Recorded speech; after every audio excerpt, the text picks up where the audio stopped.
சித்திரை மாதம் முதல் தேதி நல்ல செல்லம்பொழி தான் தீத்த தொட்டி காத்துக்கு மேல் தூரம் தீத்த தொட்டி அங்கே 5 தூர மக்கள் ஆடும் தொட்டி சங்கு சங்கு வெண்டு நாருரிச்சி எங்க சாமி தாளத்தில குஞ்சங்கட்டி இன்னும் கிடக்குதான் பொண்ணு குஞ்சம் எங்க சாமி தூர மக்கள் ஆடும் குஞ்சம்.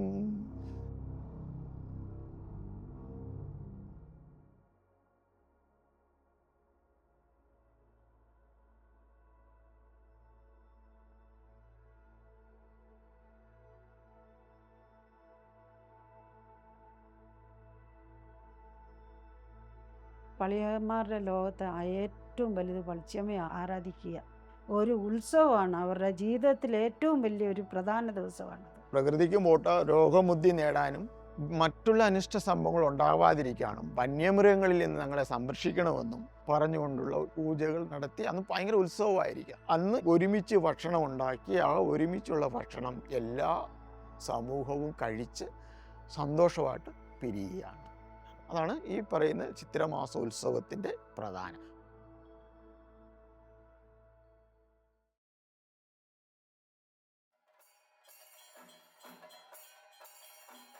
നമ്മുടെ കുലദേവത എന്ന് പറയുന്നത് ഏളാത്ത് പളിച്ചിയാണ്. ഈ ദേവി മംഗളാദേവിയുടെ ഒരു ഇതായിട്ടാണ്, കണ്ണകി ദേവിയുടെ ഒരു സങ്കല്പമായിട്ടാണ് വരുന്നത്.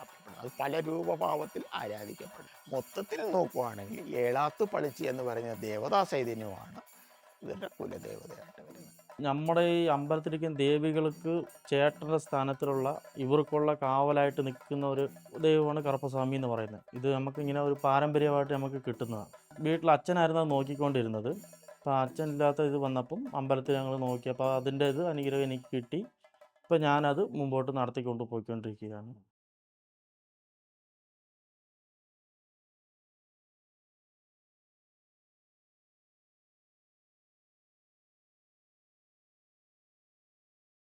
നമ്മൾ ഈ ആൽത്തറയിലാണ് അന്നത്തെ ഒരു അമ്പലം ഉണ്ടായിരുന്നത്. അത് സിമെൻറ്റ് കൊണ്ടുള്ള ഒരു ബിംബം വെച്ചാണ് അന്ന് ആരാധിച്ച് വന്നിരുന്നത്. അപ്പോൾ ഞാൻ ആദ്യമായിട്ട് ആ അമ്പലത്തിൽ കയറി. അതിശക്തമായ മഴ, അന്നൊരു വെള്ളിയാഴ്ച ദിവസമാണെന്ന് ഓർക്കുന്നുണ്ട്. ഞാൻ ഈ ദേവിയുടെ മുഖം നോക്കുമ്പോൾ ചോർന്നൊലിച്ച് ഇങ്ങനെ രക്തം വാർന്ന് നിൽക്കുന്ന പോലെ ഒരു അവസ്ഥ എനിക്ക് കാണുന്നുണ്ട്. ഞാൻ ചുമ്മാ എനിക്ക് തോന്നുന്നതായിരിക്കാം, എങ്ങനെയാണെന്നറിയില്ല, ഞാനിതുപോലെ കാണുന്നുണ്ട്. അപ്പോൾ അതിന് പരിഹാരം കൂടി പറയാനുണ്ട്. ഇന്ന പോലെയൊക്കെ ഈ കുടിയിൽ, അതായത് ഇവിടെ നടക്കാൻ പോകുന്ന കാര്യങ്ങൾ എന്നെ മുന്നേറ്റ് അറിയിക്കുക, അതിന് ഇന്ന പരിഹാരം കൂടി ചെയ്യാൻ പറയുകയാണ്. അളിയനോട് പറഞ്ഞു, അളിയ എന്നെ വലിയ സംഭവമാണ്, ഇങ്ങനെയൊക്കെ കാണിക്കുന്നുണ്ട്, എന്തോ സംഭവം എന്നറിയില്ല, എനിക്ക് നമുക്ക് ഇത്ര ഇതില്ല എന്ന് പറഞ്ഞപ്പോൾ അളിയൻ പറഞ്ഞു, ഇവന് വേറെ പണിയൊന്നുമില്ല, ഇവൻ ചുമ്മാ ഇങ്ങനെ തന്നെ പറഞ്ഞുകൊണ്ടിരിക്കുക എന്ന് പറഞ്ഞിട്ട് അളിയൻ പോയി. ആ പിറ്റേ ദിവസം, അന്നൊരു മെയ് മാസം 1-ാം തീയതി രാവിലെ പണിക്ക് പോകുന്ന ഇവിടുന്ന് ഒരു 10-20 പേര് ലോറിയെ കയറി പണിക്ക് പോകുന്നു. ആ ലോറി മറിഞ്ഞു. ഞാൻ ഏത് രീതിയിൽ കണ്ടോ ആ രീതിയിൽ ഈ മരണം സംഭവിച്ചു. എല്ലാവർക്കും പേടിയായി, ഭയങ്കര ഒരു ഭീകരത അന്തരീക്ഷമായി. അങ്ങനെ ഇപ്പോൾ ജ്യോത്സ്യരെ കണ്ടു വന്നപ്പോഴത്തേനും ജ്യോത്സ്യർ ഇന്ന കർമ്മങ്ങൾ ചെയ്യണം എന്നൊക്കെ രീതിയിൽ അങ്ങനെ ചിട്ടയായിട്ട് ആണ് ഈ ക്ഷേത്രപ്പണി തുടങ്ങിയത്. ഇപ്പോൾ 15 വർഷത്തോളമായി.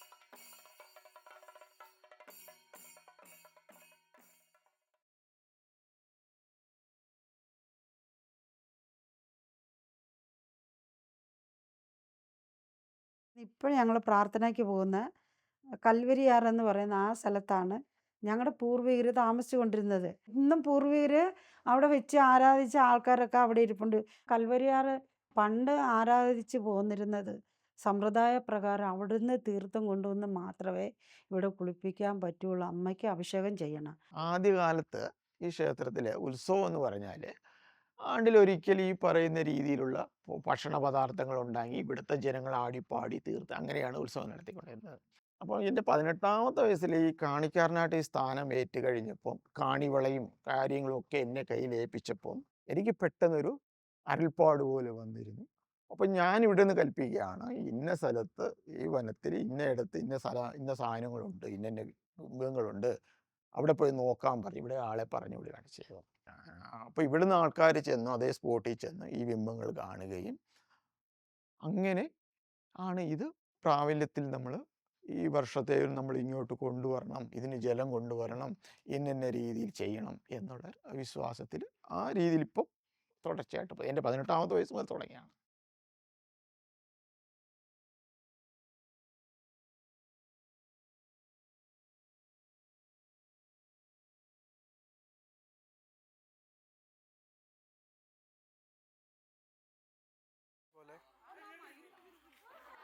ഉത്സവത്തിൻ്റെ മുന്നോടിയായിട്ട് നമ്മളിവിടുന്ന് 1-ാം തീയതി തന്നെ എല്ലാവരും, അതായത് ഏപ്രിൽ മാസത്തിൽ ഒരു 10-ാം തീയതിയോട് കൂടിയാണ് നമ്മൾ, അല്ല 14-ാം തീയതി വിഷു ആണെങ്കിൽ അതനുസരിച്ചുള്ള വ്രതം എടുക്കുകയാണ്. അപ്പോൾ 1-ാം തീയതി തൊട്ടുടക്കെ മിക്കവാറും ആൾക്കാർ വീടും പരിസരവും ഒക്കെ വൃത്തിയാക്കി വ്രതം അനുഷ്ഠിക്കാനായിട്ട് ആൾക്കാർ കാപ്പ് കെട്ടി വ്രതം എടുക്കുകയാണ്. വെച്ചാൽ കാപ്പ് എന്ന് പറഞ്ഞാൽ മഞ്ഞൾ കയ്യിൽ കെട്ടി വ്രതം മാലയിടുന്ന പോലുള്ള ഒരു സമ്പ്രദായമാണ് കാപ്പ് കെട്ടുക എന്നുള്ളത്. അപ്പോൾ കാപ്പ് കെട്ടി ഇവിടെ നിന്ന് പാദയാത്രയായിട്ട് വനത്തിലൂടി ചെന്ന് കല്ലുവരിത്തോട് എന്ന് പറയുന്ന സ്ഥലത്ത് വനത്തിനകത്ത് നമുക്ക് പൂജകൾ നടത്തണമെന്നൊരു ഇതുണ്ട്. അപ്പം എല്ലാ വർഷവും പോർഷവൻ അന്ന് മാത്രമേ അനുമതി തരത്തുള്ളൂ. 3 ദിവസം ക്യാമ്പ് ചെയ്തുകൊണ്ട് അവിടുത്തെ പൂജകൾ കഴിഞ്ഞ് 3-ാം ദിവസം നമ്മൾ അവിടെ നിന്ന് ജലം ശേഖരിക്കുകയാണ്.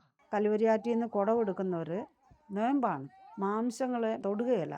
28 കിലോമീറ്റർ അവിടുന്ന് കാൽനടയായി ഇവിടം വരെ ക്ഷേത്രത്തിലെത്തുക. ഞങ്ങൾ തേക്കടി അമ്പലത്തിൻ്റെ പരിസരത്ത് വരുമ്പോൾ ഇവിടുന്ന് താലം ചെണ്ടകൊട്ടുകാർ ഞങ്ങളെ എതിരേറ്റ് അമ്മ വരുന്നെന്നാണ് പറയുന്നത്. അമ്മയെ അലങ്കരിച്ച് അമ്മയെ ആവാഹിച്ച് കൊണ്ടുവരുന്ന 2 പേരുണ്ട്.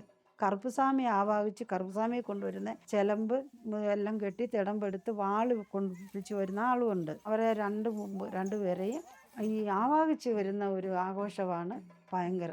അവരുടെ ആ ശക്തി മൊത്തം ഇവിടുത്തെ അമ്പലത്തെ ഉത്സവം തീരുന്നിടം വരെ അവരിവിടെ ഉണ്ടെന്നാണ് ഇപ്പോഴും ഞങ്ങളുടെ ആൾക്കാർ വിശ്വസിച്ച് പോരുന്നത്. അത് അനുസരിച്ചാണ് ഞങ്ങൾ ആരാധിക്കുന്നത്.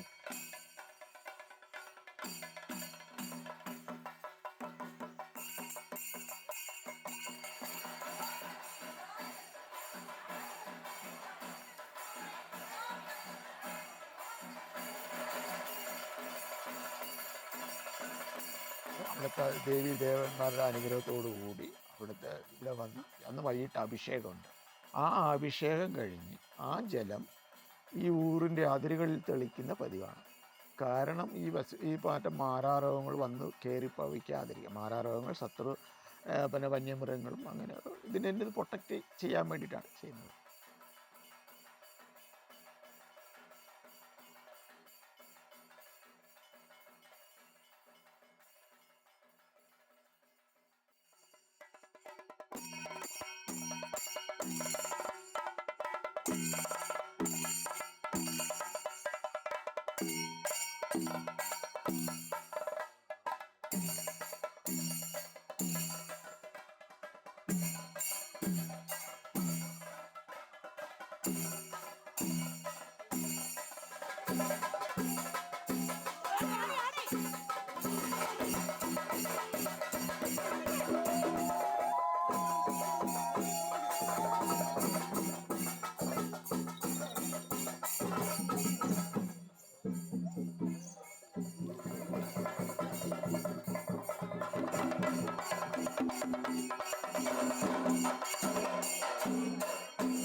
കൊടിയേറി കഴിഞ്ഞാൽ പിന്നെ അന്നത്തെ മുതൽ 8 ദിവസത്തേക്ക് പ്രധാന ഉത്സവ സമയങ്ങളാണ്. അന്ന് അത്രയും ദിവസങ്ങൾ എല്ലാ ആൾക്കാരും മുളപ്പയറും കാര്യങ്ങളൊക്കെ വളർത്തണ്ടായി. ഈ മുളമ്പയർ കിളിപ്പിക്കുക എന്ന് പറഞ്ഞാൽ ഇരുട്ട് മുറിയാണ്, സൂര്യപ്രകാശം കൊള്ളാത്ത രീതിയിൽ വേണം മുളമ്പയർ വളർത്താനായിട്ട്. അപ്പോൾ അത് മുളമ്പയർ ചെയ്യുന്ന ആൾക്കാരും അവിടെ ചെല്ലുന്ന ആൾക്കാരും അത് നല്ല രീതിയിൽ വളരാൻ വേണ്ടിയിട്ട് എല്ലാവരും വ്രതശുദ്ധി അന്വേഷിക്കുന്നതാണ്. അപ്പം അന്നേ ദിവസം ദേവിയുടെ നടക്കേ വന്ന് എല്ലാ ജനങ്ങളും ഈ കുമ്മി അടിച്ച് പ്രാർത്ഥിക്കുന്നതാണ്. കുമ്മി അടിച്ച് ദേവിയെ പ്രീതിപ്പെടുത്തി ആണ് ചെയ്യുക. അങ്ങനെ 9 ദിവസം കഴിയുമ്പോൾ ഉത്സവം നടക്കും. ഉത്സവ സമയങ്ങളിൽ നേർച്ചകളെന്ന് പറഞ്ഞാൽ പൊങ്കാലയായിട്ട് വരുന്നവരുണ്ട്. തീച്ചട്ടി, അഗ്നിച്ചട്ടിയാണ്, അഗ്നിക്കാവടി എന്നാണ് പറയുക, അത് എടുക്കുന്നവരുണ്ട്. ശൂലം കുത്തി വരുന്നവരുണ്ട്, മുളപ്പയർ വരുന്നവരുണ്ട്, അമ്മൻകുടമുണ്ട്, മാവിളക്കുണ്ട്, ഈ ഉരുണ്ട് കൊടുക്കുക, അംഗപ്രവേശനം നടത്തുന്നുണ്ട്. അങ്ങനെ വിവിധ തരത്തിലുള്ള ഒരു ഇത് ചെയ്യുന്നുണ്ട് ആൾക്കാർ. വെച്ചാൽ വഴിപാടായിട്ട് നേർച്ചകളായിട്ട് വരുന്നവരുണ്ട്.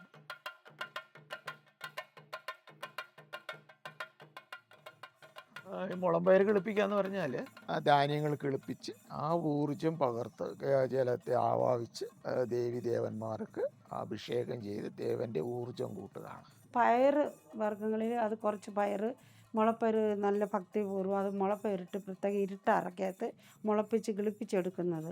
അത് ഈ എഴുന്നള്ളത്തായിട്ട് നമ്മൾ തലയിൽ വെച്ച് ഇവിടെ ഒരു ആറ്റിക്കൊണ്ട് ഒഴുക്കി വിടും.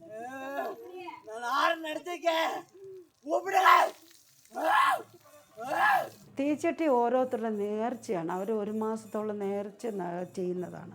ഓരോ കുടുംബത്തിൽ അവർക്ക് എന്തെങ്കിലും നടക്കാത്ത കാര്യങ്ങളുണ്ടെങ്കിൽ ഞാൻ ഇന്ന നേർച്ച ചെയ്തോളാം എന്നും പറഞ്ഞ് അവർ നേർന്നിട്ട് നൊയമ്പെടുത്ത് തീച്ചട്ടി അവർ അത് നിറയ്ക്കാനും അത് വെച്ച് തരാനും ഒക്കെ പ്രത്യേക ആൾക്കാരുണ്ട്. അവർ താളമേളത്തോടു കൂടി ആ തീച്ചട്ടി ഏന്തി അമ്പലത്തിൽ വന്ന് അത് അമ്പലത്തിൽ സമർപ്പിക്കും.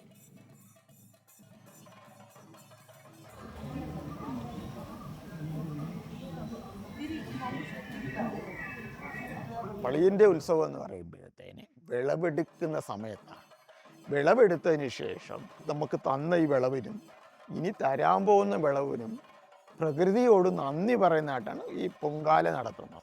അത് ഉത്സവമായിട്ടാണ് നടത്തുന്നത്.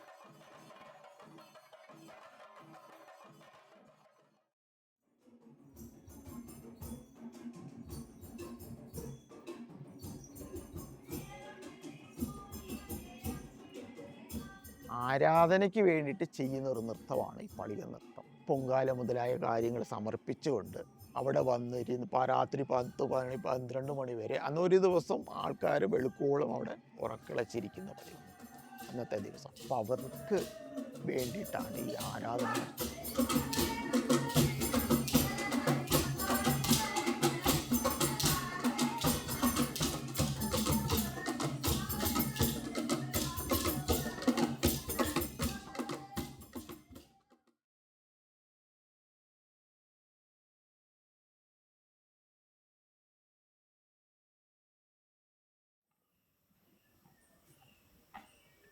ഉത്സവം കഴിഞ്ഞാൽ കാട്ടിൽ ദേവനെ തിരിച്ചു കൊണ്ടുവരുന്ന ഒരു സമ്പ്രദായങ്ങളുണ്ട്. ദേവിയും ദേവനെ കറുപ്പസ്വാമിയും തിരിച്ചു കൊണ്ടാക്കാൻ ആണുങ്ങൾ മാത്രമേ പോകത്തുള്ളൂ. അന്ന് പെണ്ണുങ്ങൾ പോകത്തില്ല. ഉത്സവം കഴിഞ്ഞ ഉടനെ സ്ത്രീ ഭക്തജനങ്ങൾക്ക് ഇവിടെ ഒരു ചെറിയ കുരുതി പോലെ നടത്തി അന്നത്തെ അവിടുത്തെ ഭക്ഷണം കഴിച്ച് സ്ത്രീകൾ വ്രതം അവിടെ കൊണ്ട് തീരുകയാണ്. പിന്നെയും പുരുഷന്മാർ ഈ ദേവനെ കാട്ടിൽ വീണ്ടും കൊണ്ടുവന്ന സ്ഥലത്ത് തന്നെ തിരിച്ചേൽപ്പിക്കുക. അവിടെ കൊണ്ടുപോയി ദേവനെ ഇരുത്തി അവിടെ പൊങ്കാല സമർപ്പിച്ച് അവർ 1 വർഷത്തേക്കുള്ള ഭക്ഷണ ഇതെല്ലാം കൊടുത്തിട്ട് ഞങ്ങൾ താക്കൽ വാമൊഴിയായിട്ട് പറയുകയാണ്, ദേവനോട് പറയുകയാണ്, ഇത്ര ദിവസം വരെ ഇനി അടുത്ത വർഷം വരെ ഇവിടെ ഇരിക്കുക. ഈ കാട്ടിൽ വരുന്ന എല്ലാവർക്കും വനത്തിനെ ആശ്രയിച്ച് വരുന്ന എല്ലാവരും കാവലായിട്ട് നിന്നുകൊള്ളുക എന്നും പറഞ്ഞ് ദേവനെ അവിടെ ഏൽപ്പിക്കുകയാണ്. അങ്ങനെ ദേവനെ ഏൽപ്പിച്ചതിന് ശേഷം നമ്മളിവിടുന്ന് സീനിയരോട് എന്ന് പറയുന്ന സ്ഥലമാണ്. സീനിയരോട് എന്ന് പറയുന്ന സ്ഥലത്തിൽ അവിടെയാണ് മത്സ്യങ്ങൾ കിട്ടുക. അവിടെ ചെന്ന് മത്സ്യങ്ങൾ പിടിച്ച് അത് കഴിച്ചാണ് പുരുഷന്മാരുടെ വ്രതം. അവിടെ ചെന്ന് പൊങ്കാലയുണ്ട്. ആ പൊങ്കാല കഴിഞ്ഞ് അവിടെയും കൂടി ഇതെല്ലാം ചെയ്തിട്ടാണ് അതിൻ്റെ ഒരു വീതം ഈ മത്സ്യങ്ങൾ കൊടുക്കുകയാണ്. മത്സ്യങ്ങൾ കൊടുത്തിട്ട് അത് പിന്നെ ആ മത്സ്യം കഴിച്ചാണ് പുരുഷന്മാരുടെ വ്രതം തീരുക.